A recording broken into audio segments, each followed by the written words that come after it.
Hello everyone, Mike Arnold here, co-founder of Pack Trading Partners along with Bob Iacchino. So, just looking at the daily chart today, that's the only one that matters. Still caught in the range. You see everything I've said for the last couple of days with the support and resistance, watching for a move either below this key support or above this key resistance right here.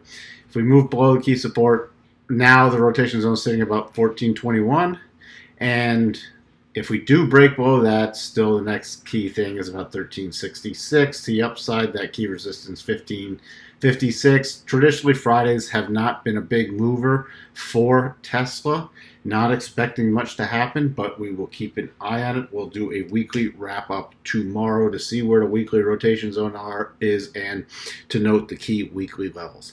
Talk to everyone later. Bye for now.